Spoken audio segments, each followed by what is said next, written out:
Hello everyone, let's jump into some Fallout 4 mods. So I'm going to try to go through this a bit quicker than usual. I am so busy right now and I have a bunch of distractions around me, so please forgive me if I start stuttering. So the first mod up is the C.M.C Power Armor. You can craft this at the Chem Bench. The armor is from StarCraft. I have never played that game, but I have heard of it. So the power armor looks cool, and that's the main reason why I wanted to try it out.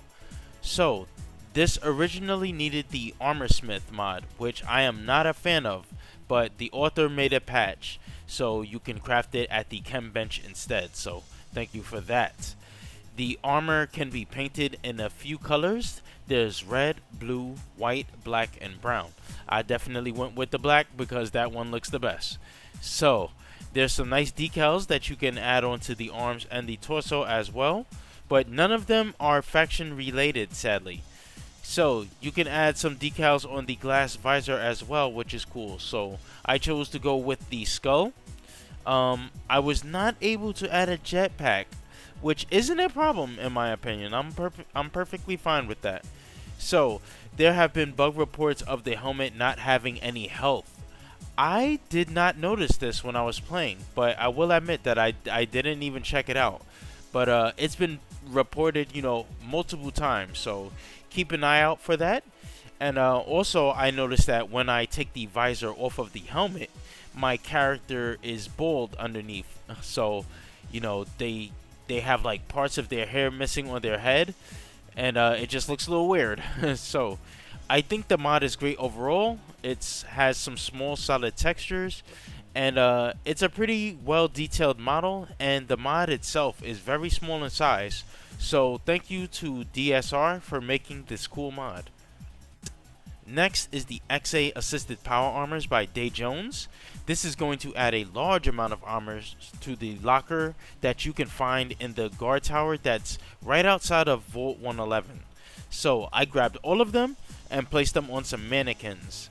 They are like hybrids. So there's like normal armor mixed with power armor. So there's sets like scribe suits mixed with XO1 and hazmat suits mixed with T60 and vice versa. So all of these armors are mixed with either T60 or XO1. There just isn't any parts of the T45 or T51 present in this mod. So I actually had this armor for a very long time. It's actually one of the first armor mods that I ever downloaded. And when I went to equip the one of these mods, I was immediately reminded of why I don't use these. So the problem that I have with this is that they all have this padding and armor around the whole body, except the whole butt is just out and unprotected. And I just always thought that was just kind of weird, how the legs and the thighs and the shins and the calves are so protected, but just the butt is just nothing. So yeah, I really don't like that part. The armor is not modular either, so you'll just have to like deal with that. You can only just have like the full suit and the helmet. So if you decided I'm just gonna hold that L like I did, there's another problem, and that's the footsteps. So when you go to run around in these armors, you will make the same power armor noises that that normal power armor wears. So that was just the reason why I didn't wear it, as that loud noise mixed with the lightweight body and the fast footsteps was just very annoying. So I'm sure that this can be easily fixed in Xedit, and that's also a reason why I never uninstalled this mod. So I'll get around to patching that when I can. So I think that this is a good mod overall, and I haven't had any mod conflicts with it. Next is the Nintendo Zapper by John Connor. So John Connor never fails to disappoint. I've downloaded damn near all of this person's mods that I've tried out so far and kept them. They're always so good. So this is a laser pistol that can be crafted at the Chem Bench. You'll need the required scrap parts plus either a laser pistol or rifle. The gun cannot be modified, but it is very powerful. I was killing mole rats very quickly without any perks. And There are custom sounds added so that when you fire this thing, it makes the same sound that an actual Nintendo Zapper would make. So thank you, John Connor, for another great mod.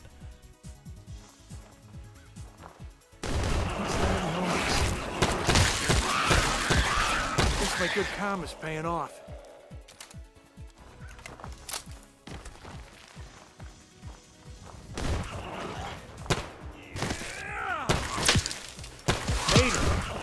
Commonwealth justice for you.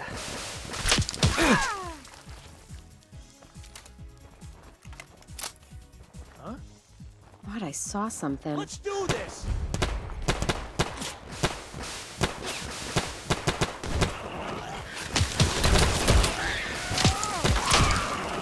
It's over. For now.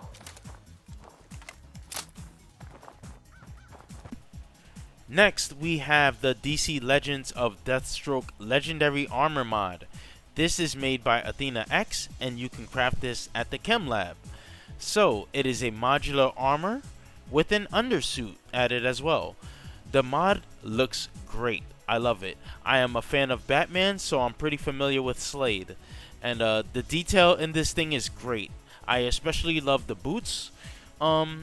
I just love it. They look really great, stylish, very well detailed, and it has some color options as well, which I forgot to try out in this video. So I was mostly interested in the default colors anyway, and I must say that I do not know why they decided to make the color red. I have always saw Slade as, you know, somebody in black and orange. So anyway, I think it's a great mod, and also thanks to Frustrated Cheese 420 for making the plugin that puts Kellogg in this armor. So thank you to both of these guys for this. Here. Open it.